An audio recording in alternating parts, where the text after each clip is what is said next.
which allows users to send, receive, and request funds from any other user. So, Alex, Michael.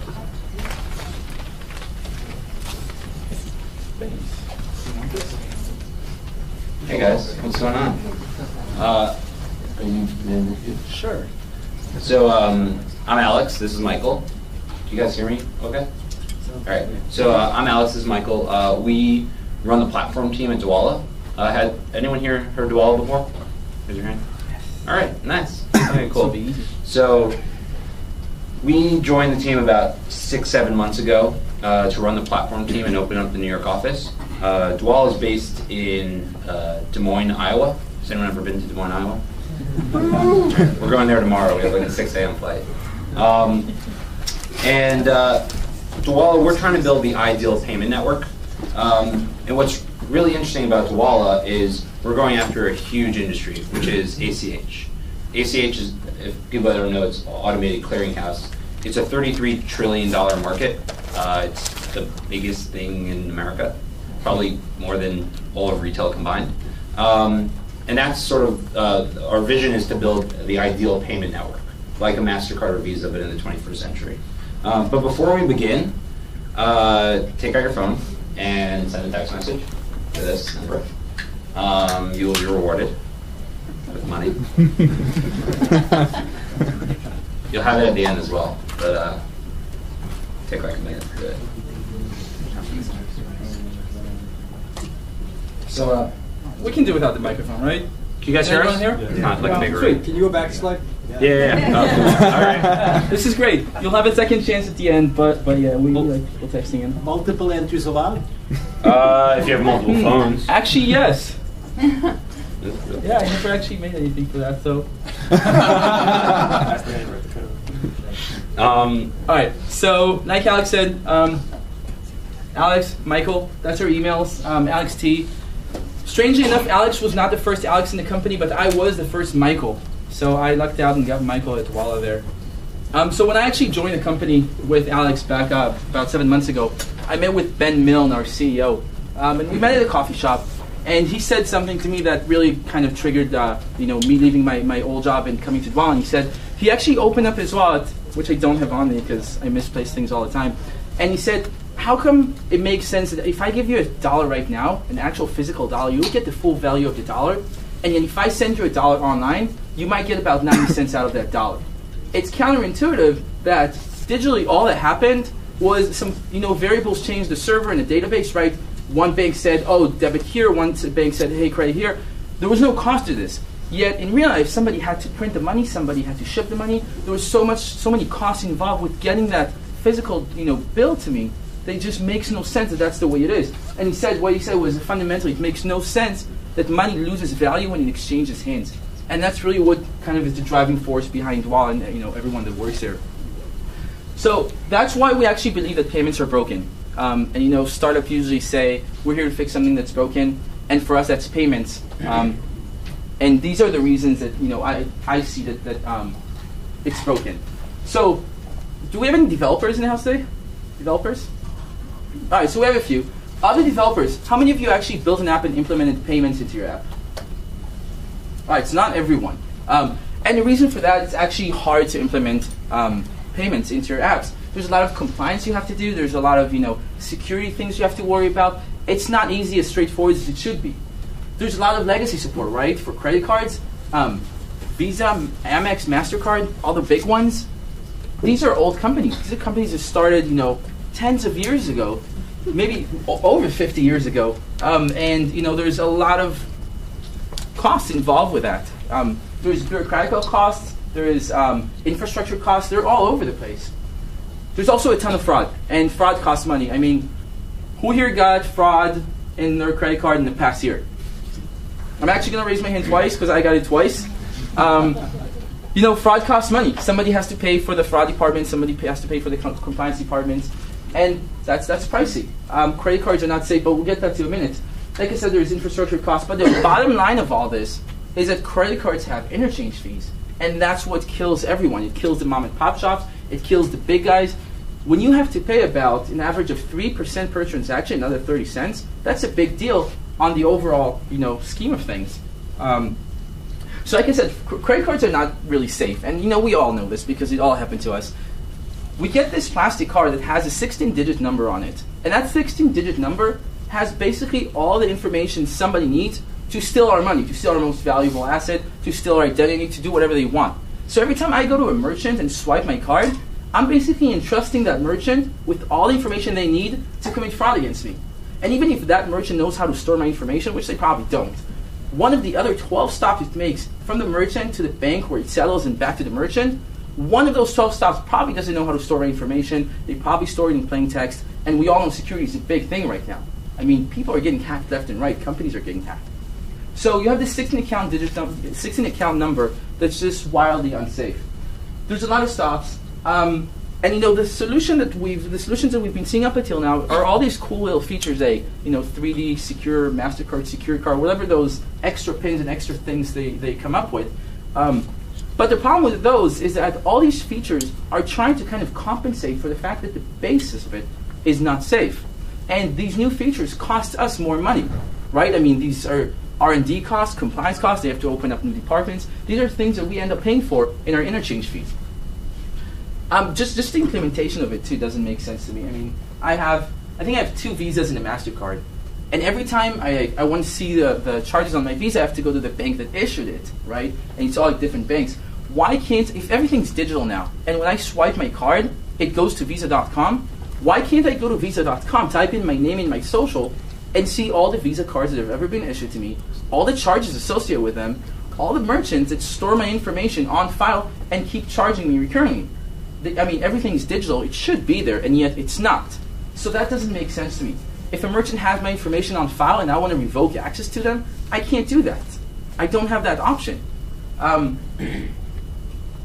There's a lot of rules and regulations in implementing this. Like I said before, especially if you're a developer and you don't have a big team, if you're a startup, it's getting easier to implement credit cards with companies like Stripe and other innovators in that space. But it still is not easy. There's too many rules and regulations for that. And like I said, what it really all comes down to is the interchange fees. If, especially in New York, this is true. You go to the small stores and you want to buy, a gallon of milk, but you can't pay with your credit card. But I don't have cash on me. I mean, even every time I get cash from the ATM, I spend it faster than I get it. It's really a problem for me. And I go to the store and I can't use my card for a $2 swipe. And why? Because the 3% and 30 cents they have to pay kills their profit margin. They probably even lose if they if the store accepted the card for the gallon of milk. Tons of money spent on interchange fees every year, and that's what we're here to fix, really. So, at the highest level, let me switch sides. Yeah. So, Dwolla is trying to build the ideal payment network. But at the highest level, Dwolla is really 2 businesses. On one side, there's sort of a merchant, developer, consumer side. It's actually the side we work on. And a lot of people compare it to PayPal. There's sort of a wallet experience. You go to Dwolla.com, you fund your Dwolla account, and you can make payments in the Dwolla network. People say it's like PayPal, but we don't allow credit cards into our system, which is why we can keep the fee structure. And credit cards doesn't mean we won't allow credit; just means we won't allow the 16-digit card, the 16-digit numbers and cards to fund your Dwolla account. But we have our fee structure is really unique. So anything under $10 is free to move money, free to transact. There's no fee. So if you want to move as low as 1 cent, you can with Dwolla. So a lot of microtransaction websites really like this. Anything over $10 is a flat fee of 25 cents. For an individual, that goes up to $5,000 per transaction, and then for a business or a nonprofit, it's $10,000 per transaction. However, you can make as many of those transactions as you want, as long as you have money. So if it's your money, as long as you're not doing anything illegal, you can move as much money as you want. It'll just for every tranche, every $5,000 for an individual or $10,000 for a nonprofit or business, it's 25 cents. However, there are a few companies that we are considering lifting that limit for, but you'd have to be like a whole approved process. So that's one side of the business. So that's the merchant, developer, consumer. And think about it as like a network. So MasterCard, Visa, Amex, you go to a store, they accept MasterCard. If you have a MasterCard, you can pay. If they don't accept Amex, because a lot of places don't accept Amex, you can't pay with your Amex. So it's just like a network. We're trying to build a payment network. That's one side of the business. That's really interesting. The other side of the business, and I know I'm not sticking to this, but it's just fun to read.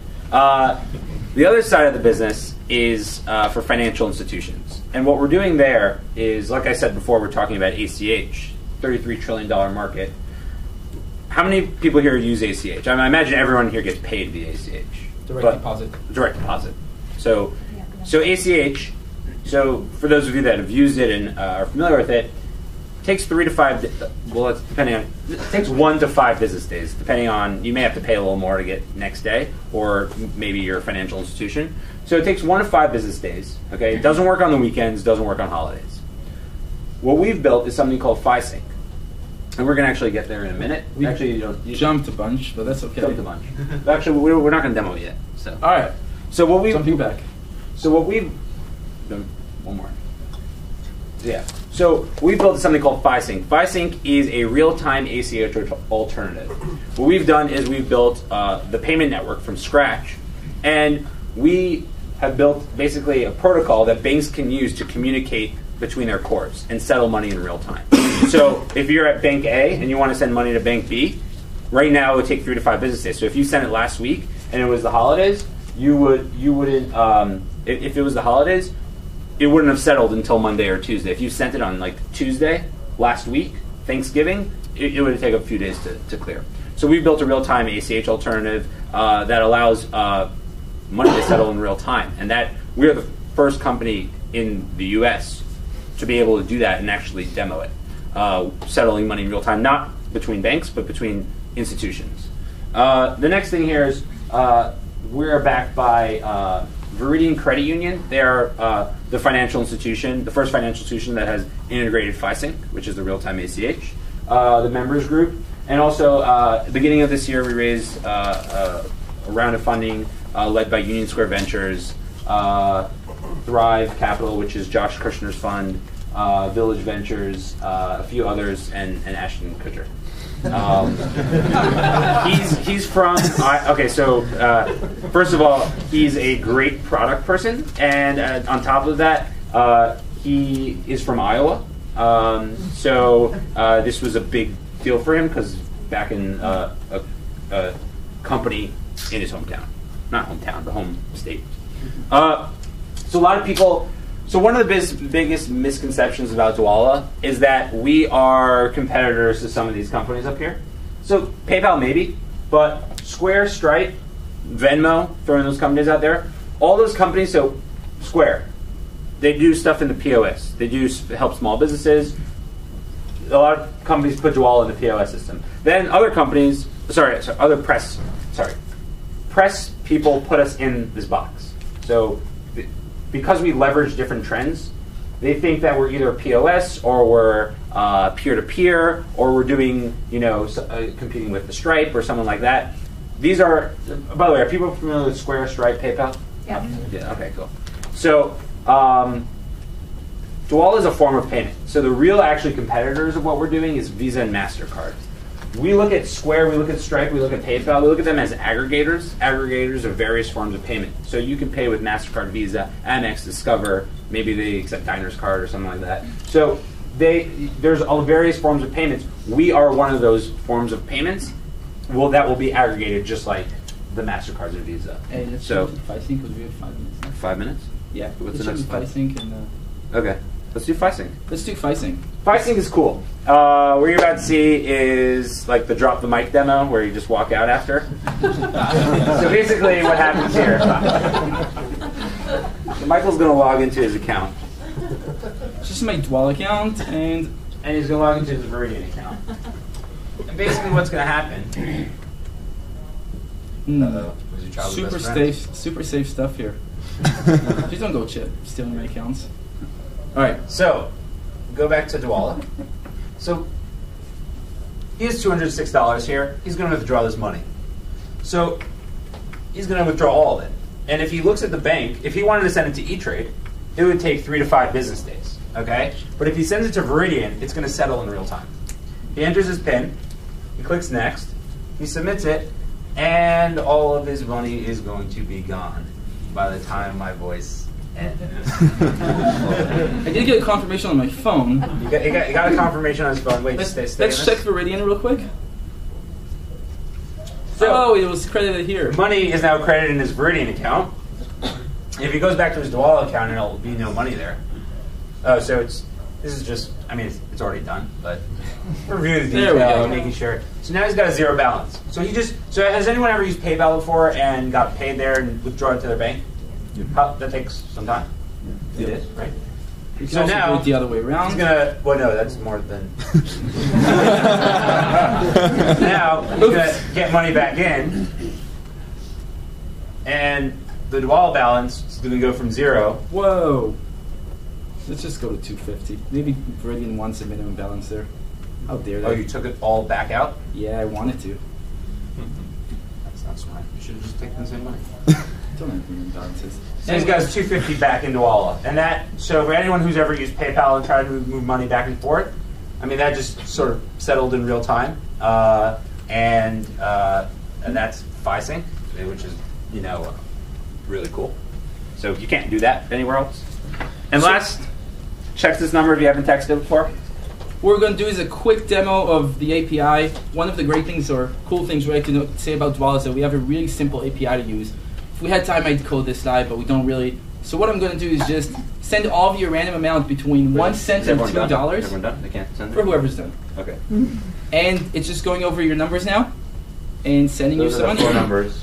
Anyone who texted. So hopefully your phone starts vibrating. Oh, we got $1.98 here on top. That's very close to a jackpot of $2. Anyway, if you guys have any questions or answers, I think we have like 2 minutes left or something. 5 minutes for questions. Okay, cool. Multi-currency? Only U.S. right now, but international is definitely on our mind. It's the U.S. is big, like ACH, $33 trillion. It's big, like it's enough to spend a lifetime on. But international is definitely probably the most requested thing. Same question. International, yes. Well, more specifically, the remittances market, i.e., foreign nationals who live in the U.S. who send money back to their, home territory. It's a massive market.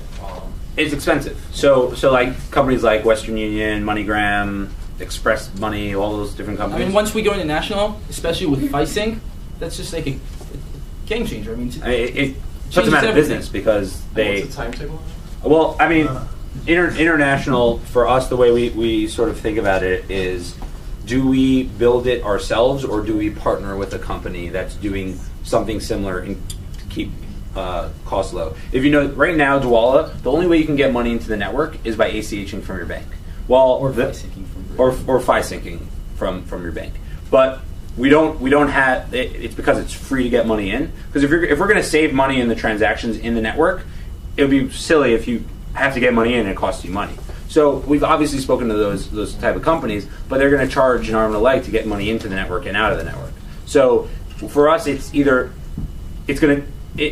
partner with a company and they have a similar fee structure for us in a different country, or when we're basically expanding the business, it's sort of a longer where we actually build out. We get an ODFI that is international ODFI, and then we have access to do what we want. I saw that hand. I saw this hand. Sorry. What's the real business value of going from 3 to 5 days to real time? I mean, first of all, you get instant access to your money. I mean, obviously the interest on whatever money you move, you start getting interest faster. Might not be a lot, might be a lot depending on the amount. But the real value is the fact that FiSync versus ACH. So ACH, we all know, you can give me a bank account number and a routing number, and I can start pulling and pushing money from it, right? There's no security layer on top of it. FiSync won't let you move money before we verify the name, the last 4 social, and the date of birth on the account. So all of a sudden, we've taken ACH, we've made it faster, and we've made it wildly more secure. So the real value here isn't just the speed for customers, for people like you and me. It's the security, the added security benefit that banks get when they move money. They could, switch to FiSync tomorrow. Every bank can shrink down their fraud department, their ACH fraud department to, less than half than what it is.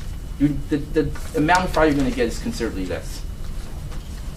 FinCEN or Patriot Act requirements to report to anybody what people are doing inside your network? So we're obviously bound by the same rules as banks are. You know, we do have to report certain things. So the answer is yes. We are. Anything that the bank has to do, we have to do as well. Is that going on now? Yes, it is. We actually have like a guy who's strictly into compliance. He's this. He's the original Alex, actually. He has Alex at Dwolla. What's up? What's the value for a consumer who's using a credit card? It doesn't cost me anything, provides me protection, et cetera, benefits, et cetera, and can cash back to some degree. What's my value of using this instead of that? Yeah, today, our value proposition is for merchants. So merchants that, if you're a merchant, if you're doing either business to business or you have people paying you in some sort of form, getting paid with Dwolla instead of credit card or getting Dwolla instead of check is a lot cheaper and faster. For a consumer, we're actually, the things we're seeing right now, especially us with the sort of the platform team and third-party integrations, we are seeing a lot of merchants incentivizing consumers to move over to Dwolla so that they can realize that savings. So today, consumer, the value proposition isn't as strong as the merchant, but you know, instead of paying $100 for an item, someone might say, hey, that if you pay with Dwolla, it's $98 instead. So instead of getting cash back, you're going to get a discount, you know, 2% discount right there if you pay with Dwolla and move over, because the merchant will end up with more money than they would if they would end up with $96 because of the credit card fee. I kind of want to put a question to you guys. How many of you paid with a mobile app, one mobile app or another at a merchant's place?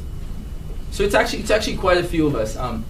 We're seeing more and more people, you know, using their mobile phone to pay, whether it's a credit card attached to it at the back end or a bank account, whatever it may be, a balance of some sort. And you know, you never know why people do it. Sometimes they do it because they think it's cool, the novelty of it, of paying with your phone. Sometimes people actually like the better security it gives them, or maybe they get a reward from somebody else who you know, enjoys that. That's how we see it. There's added security. Every person has his own reasons. Obviously, we're not competing with the rewards you're getting from credit cards right now. That might change in the future. Time for one more. How about grandparental and parental controls? Can I have a family account so I can say for my kids, I give them $100, but if I only go those 3-4 stores? So there currently we don't have sub accounts, so it's you are the owner of the Dwolla account. There are a lot of companies that have reached out about adding Dwolla as a form of payment into something like that. Either we'll build it in the next 6 months, or A third party will build or a it. third party will build it on top of us. Cool. Thank you very much. Hey, thanks so much for having us.